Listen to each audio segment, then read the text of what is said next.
Hi hello welcome to our channel. నేను మీ సిరి. కథలోకి వెళ్ళే ముందు వీడియోని లైక్ చేసి హైప్ చేయడం మర్చిపోకండి. అలాగే మన ఛానల్ని సబ్స్క్రైబ్ చేసుకుని పెట్టుకోండి ఫ్రెండ్స్. లేకపోతే వీడియో ఫీడ్లో మిస్ అవుతుంది. సరేనా? ఇక కథలోకి వెళ్ళిపోదాం. Mrs Agastya part 129. ఆమె చేతులు వణకడం అతను గమనిస్తూనే ఉన్నాడు. దృఢమైన అతని శరీరం చూస్తుంటే అప్రయత్నంగా పదే పదే గుడకలు పడుతున్నాయి రాధకి. మీ శాలరీ ఎంత? ఆమె మాటకు అతను ఆశ్చర్యంగా చూశాడు. తెలియకుండానే ఇంతవరకు వచ్చావా? అతని ముఖంలో సన్నటి చిరునవ్వు. అంటే అన్నీ ఉన్నాయి కదా. బెడ్రూమ్ని కళ్ళతోనే చూపిస్తూ అడిగింది రాధ. ఎంత వస్తాయనుకుంటున్నావు అని అడుగుతున్న అతని మాటలకి బిక్కమొహం వేసి తల అడ్డంగా ఊపింది. అలా కాదు, తెలుసుకోవాలని అడగట్లేదు. అన్నీ ముందే కొనేసి ఉంచారు అంటూ నసిగింది. అగస్త్య సార్ బాగానే ఇస్తారు అన్నాడు చిరునవ్వుతో. అది కాదు ఆమె అంటుంటే, నీకు అవసరమైనవి అన్నీ తెచ్చిపెట్టేంత, నీకే లోటు లేకుండా చూసుకునేంత వస్తాయి అని చెప్పాడు జేమ్స్. ఆమె చిన్నబుచ్చుకున్నట్టు చూసింది అతని వంక. ఏసీ ఆన్ చేశాడు. పొదుపు పాటిస్తున్న రాధ ఇప్పుడే ఎందుకు అన్నట్టు చూసింది. ఆమె ఓ హౌస్ వైఫ్గా అన్నీ చూసుకోవాలనే ఆలోచనలో ఉంది పాపం. ఆమె చుట్టూ చెయ్యేసి మీదకు లాక్కున్నాడు. బెరుగ్గా చూసింది రాధ. తనకి దూరం దూరంగా ఉంటూ ఫీలింగ్లెస్గా ఉండే జేమ్సేనా అని అనుమానం వస్తోంది రాధకి ఇప్పుడు అతన్ని చూస్తుంటే. ఉండబట్టలేక అదే అడిగింది. మీరేనా అంటుంటే, కాదా? ఆమె గడ్డం పట్టి ముఖాన్ని దగ్గరికి లాక్కున్నాడు జేమ్స్. ఆమె తల అడ్డదిడ్డంగా ఊపేసింది. ఆమె పెదవులు సున్నితంగా అందుకుని ఆమెకి ఓ కొత్త ప్రేమ రుచిని చూపించాడు జేమ్స్.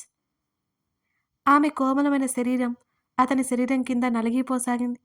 అతని బరువుని ఇష్టంగా మోసింది రాధ. ఆ సంధ్యవేళ పూర్తిగా అతని భార్యగా మారిపోయింది రాధ.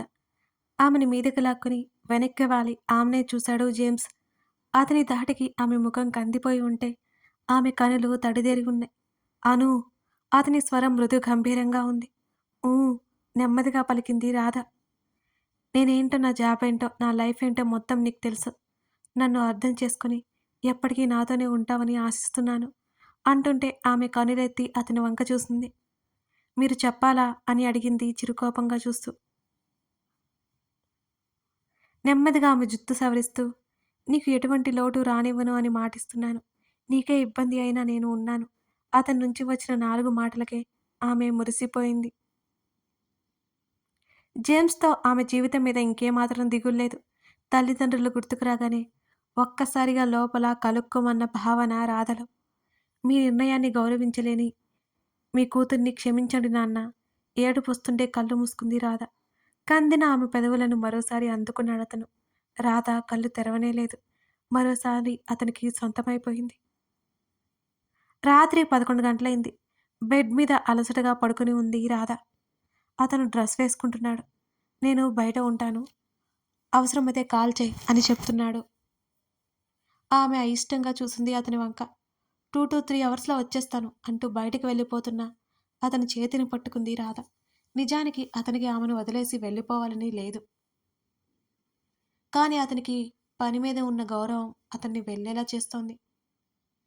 ఎప్పుడో తెల్లవారుజామున 3 గంటల తర్వాత ఇంటికి వచ్చిన అతనికి గాఢ నిద్రలో కనిపించింది రాధ. ఆమెను చూస్తూ ఆలోచిస్తూ కళ్ళు మూసుకున్నాడు జేమ్స్. రామ్ రాకముందే హాస్పిటల్‌కి వెళ్ళింది కళ. ఆమె ఊహించినట్టుగానే తను ప్రెగ్నెంట్ అవ్వగానే డాక్టర్ చెప్పడంతో ఆమెకి కాళ్ళు చేతులు అసలు ఆడలేదు. హాస్పిటల్ నుంచి బయటికి వచ్చింది కళ.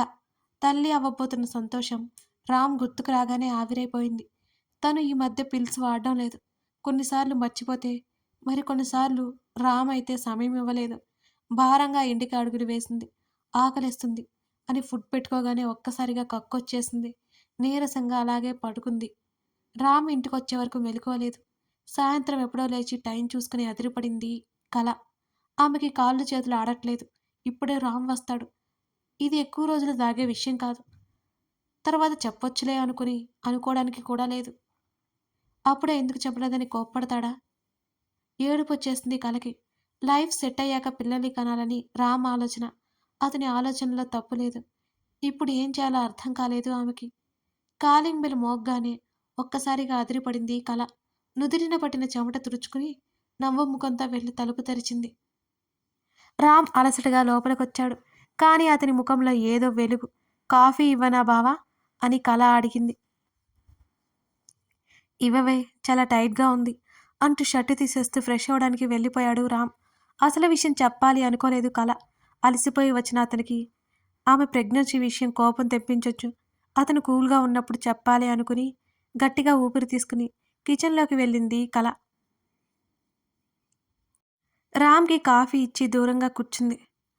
నా శాలరీ హైక్ ఇచ్చారు అతను ఉత్సాహంగా చెప్పాడు. కంగ్రాట్స్ బావా అని అంది. ఆమె పైకి ఎంత నవ్వుతూ మాట్లాడుతున్న లోపల గుండె బద్దలయ్యేంత భయంగా ఉంది. కాఫీ తాగి కలవైపు చూసి ఏంటి ఆ చెమటలు అని అడిగాడు రామ్. కల తడబడింది. ఉక్కగా ఉంది బావా అన్నది. ఆకలిగా ఉంది, త్వరగా డిన్నర్ రెడీ చేయవే. అతను చెప్పడం ఆలస్యం. కిచెన్లోకి వెళ్ళింది కల. ఆమె వంట చేసి వచ్చేసరికి నిద్రపోతూ కనిపించాడు రామ్. అతను ఎంత అలసిపోయాడో కలకి అర్థమైంది. చిరాగ్గా అనిపిస్తుంటే స్నానం చేసి వచ్చింది కల. బావా, అతని భుజం తట్టింది. నిద్ర పట్టేసిందే అంటూ లేచి కూర్చున్నాడు రామ్. ఇక్కడికి తీసుకురానా? పర్లేదులే, వస్తాను, నువ్వు పద అన్నాడు. రామ్ లేచి ఫేస్ వాష్ చేసుకోవడానికి వెళ్ళిపోయాడు. ఇద్దరు భోజనం చేస్తున్నంతసేపు కళ మాట్లాడలేదు. రామ్ మాత్రం ఆఫీస్ విషయాల గురించి మాట్లాడుతూనే ఉన్నాడు ఆమెతో. నా చేతిలో సర్టిఫికెట్స్ ఉంటే నేను ఎంత డిమాండ్ చేస్తే అంత అంటూ తన సర్టిఫికెట్స్ మాయం చేసిన అగస్త్య మీద విపరీతమైన కోపం వచ్చేసింది రామ్కి. ఆ సమయంలో వాడే ఈ గతి పట్టించాడు నాకు. రామ్ పళ్ళు నూరుకుంటూ చెప్పాడు కళతో. బావా, వాళ్ళతో మనకెందుకు? రామ్ ఎక్కడ మళ్ళీ రాక్షసంగా మారిపోయి వాళ్ళకి హాని చేస్తాడేమోనని కళకి భయం వేసింది. నేనొక స్థాయికి వెళ్ళి నేను ఏంటో చూపిస్తా వాడికి, రామ్ కసిగా అన్నాడు.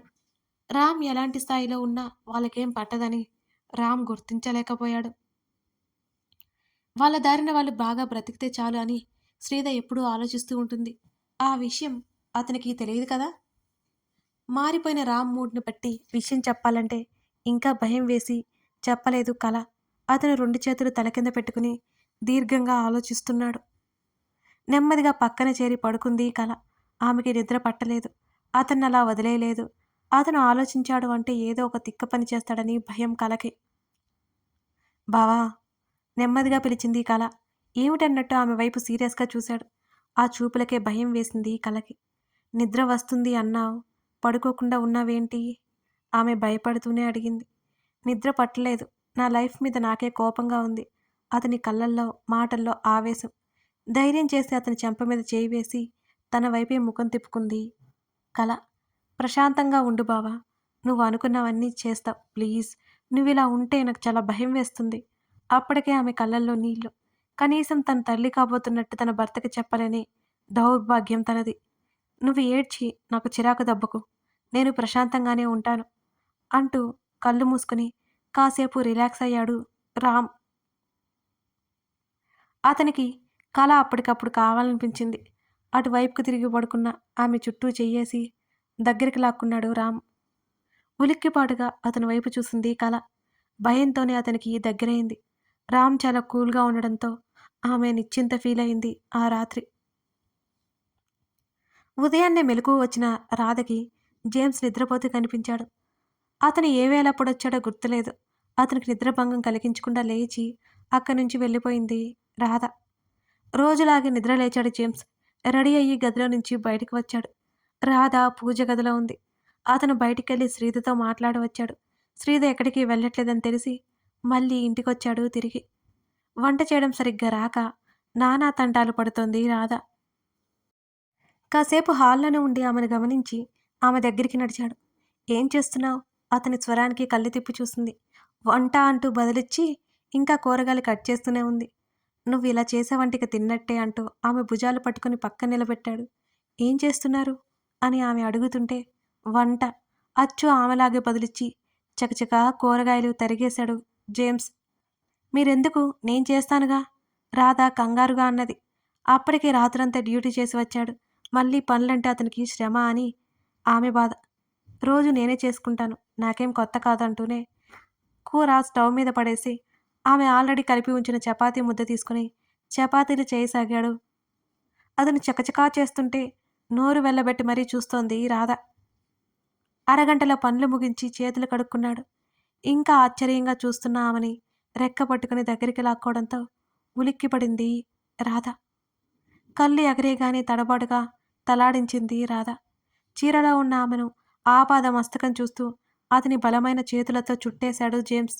టిఫిన్ చేయాలి కదా మీరు అని రాధ అంటుంటే, అంతకంటే నాకు ఇంకేదో కావాలి అంటున్న అతని మాటల్లో అర్థం బోధపడి రాధ తల ఎత్తలేదు.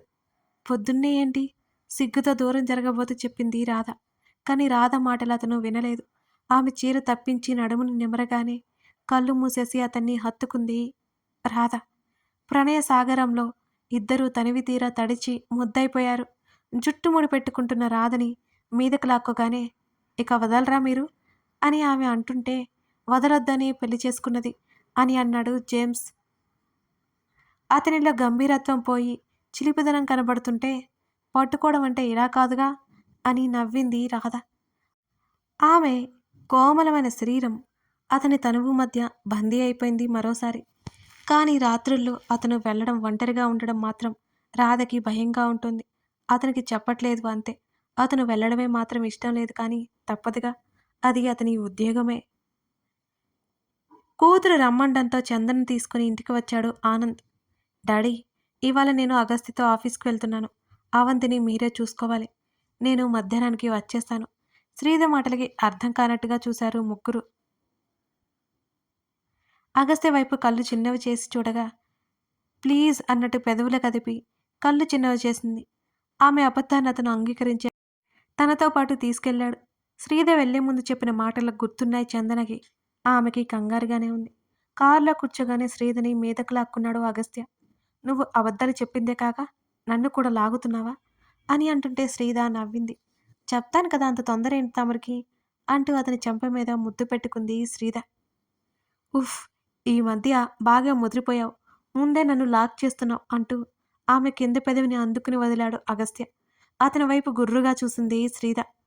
ముద్దు పెట్టాలి, అంతేకాని ఇలా పీల్చి పిప్పి చేయకు అంటూ తన బ్యాగ్లో ఉన్న లిప్ బామ్ తీసి లైట్గా అప్లై చేసుకుంది శ్రీధ. తప్పట్లేదు, ఇంతకీ మ్యాటర్ ఏంటి? కార్ స్టార్ట్ చేస్తూ అడిగాడు అగస్త్య. అగస్త్య వేటిని పెద్దగా రియాక్ట్ అవ్వడు, కానీ ఆ విషయం బాగా తెలుసు శ్రీధకి. అతను ఓవర్ రియాక్ట్ అవ్వకుండానే ప్రాబ్లమ్ని సాల్వ్ చేసుకుంటాడు. చందనకు ఉన్న హెల్త్ ప్రాబ్లం గురించి చెప్పింది శ్రీధ. సరే, బెస్ట్ హాస్పిటల్లో జాయిన్ చేద్దాం. ఆమె భయపడ్డానికి సంబంధం ఏంటి అని అన్నాడు అర్థం కానట్టుగా. ఇంకా మా డాడీకి తెలియదుగా. ఆమె చెప్పడంతో అతనికి విషయం అర్థమైంది. హైడ్ చేయాలనుకున్నదన్నమాట అని అన్నాడు. అవును, ఆ పెయిన్ ఇప్పుడు నార్మల్గా అనిపించినా ముందు ముందు సివియర్ అవుతుందట. నా మాట వినట్లేదు. ఇప్పుడు నేను ఏం చేశానో తెలుసా?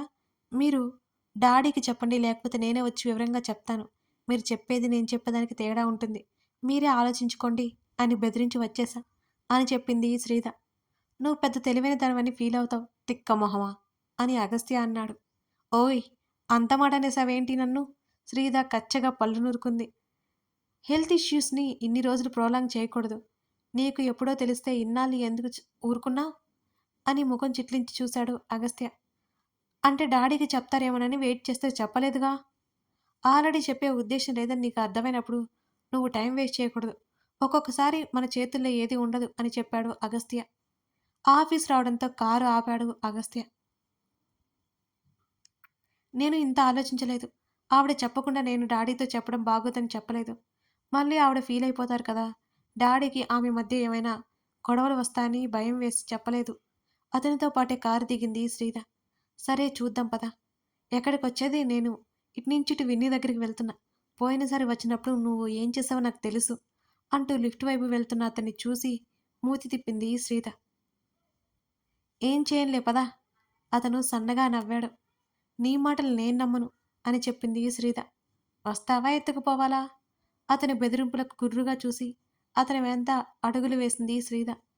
హాయ్ ఫ్రెండ్స్, మన వీడియోస్ ఇంతకు ముందులా మీ అందరికీ నోటిఫికేషన్ రావట్లేదు కదా. అలా నోటిఫికేషన్స్ వచ్చి మన వీడియోస్ మన పాత వ్యూవర్స్కి కూడా చేరాలంటే మీరు తప్పకుండా మన వీడియోని లైక్ చేసి ఒక చిన్న కామెంట్ చేయాలి ఫ్రెండ్స్. 1 సెకండ్ పని కదా ప్లీజ్. మీరు ఇలా చేస్తే నాకు అది హెల్ప్ అవుతుంది. మర్చిపోకండి ఫ్రెండ్స్. తప్పకుండా వీడియోని లైక్ చేసి ఒక కామెంట్ చేయండి. అప్పుడే మన వీడియోస్ ఇంకా ఇంకా అందరిలోకి వెళ్ళిపోతాయి. మీ హెల్ప్ నాకు చాలా అవసరం. మర్చిపోకండి. Thank you for watching this video.